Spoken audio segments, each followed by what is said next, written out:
In January of 2023, something very normal-looking happened inside Newark City Hall. A group of officials sat down for a ceremony. There were people in formal clothes, documents on the table, photos being taken, and a new partnership being announced between Newark, New Jersey, and a place called the United States of Kailasa. If you only saw the pictures, nothing about it looked strange. It looked like the kind of local government ceremony most people would scroll past without thinking twice. But then people tried to answer one basic question. Where exactly is Kailasa? Not the website, not the flag, not the official statement, the country. And that is where the story starts to fall apart. Because Kailasa was not a country in the way Newark seemed to think it was. It had no recognized territory.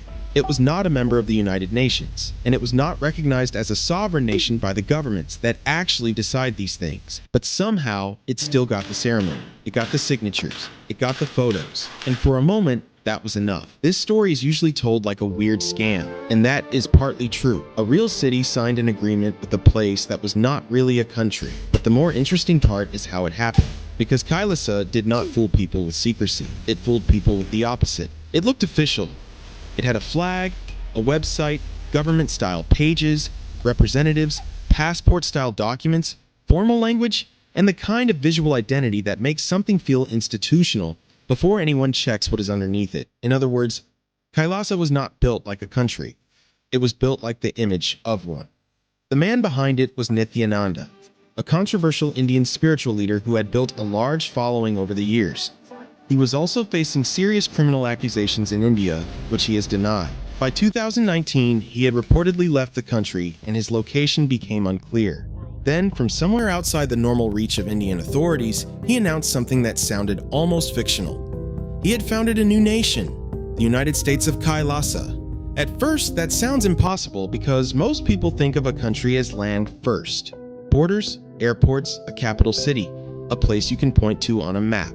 But Kailasa operated in a different order. It started with the things that make a country look real from a distance. The website came first, then the symbols, then the titles, then the public statements, then the representatives, and eventually, the meetings. This is where the story becomes less about one fake country and more about a loophole in the modern world. Before something becomes official, it can look official, and sometimes, that look is enough to get through the door. On January 12, 2023, Kailasa representatives attended a ceremony at Newark City Hall. The city signed what was described as a sister city-style agreement with them. Sister city agreements are usually symbolic. Most of the time, they are photo opportunities. Local diplomacy. A nice moment for a city's website. But that is exactly why this worked. The bar was not a treaty between nations. It was a ceremony. And ceremonies run on symbols. A table, a handshake, a speech, a signed page, a photo afterward. Kailasa did not need Newark to transfer power or money. Reports say no money changed hands. What mattered was the image, because once that image existed, Kailasa could use it. A photo inside City Hall is not just a photo. It can become proof of recognition to someone who is not looking closely. It can be placed on a website, shared in a post, attached to an email, or shown before the next meeting. That is how legitimacy can start to stack. A website makes the title feel less strange. The title makes the representative feel less strange. The representative makes the meeting feel less strange. And the meeting makes the photo feel official. Then the photo gets used to create the next meeting. This is the part that makes the story feel so modern. Kailasa did not need to become a real country first. It just needed enough official-looking moments to keep the illusion moving. But eventually, the simple question came back. Where is Kailasa? Within days, Newark realized there was a problem. The agreement was voided. The city said the arrangement was baseless and void.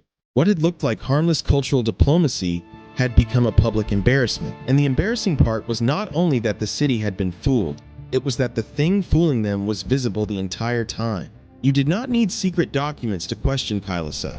You needed a basic search, a map, a check for recognition, a few minutes of due diligence. But this is the weakness Kailasa seemed to understand. Ceremonies often move faster than verification, and when something arrives wearing the costume of diplomacy, people may treat it like diplomacy before they prove it is real. A limited appearance can be made to feel like international recognition. Again, the symbol does the work, not the legal reality, the symbol. That was the pattern. Kailasa kept collecting pieces of the real world and arranging them into something that looked like statehood. A city hall photo, a formal agreement, a UN room, a government-style website. Each piece by itself could be explained, but together they created an image that was much larger than the truth behind it. Then, in later reporting, the story moved from embarrassing to serious. Reports claim that people connected to Kailisa tried to make deals involving indigenous land in Bolivia. According to those reports, the deals involved long-term leases, payments, and language about control over territory.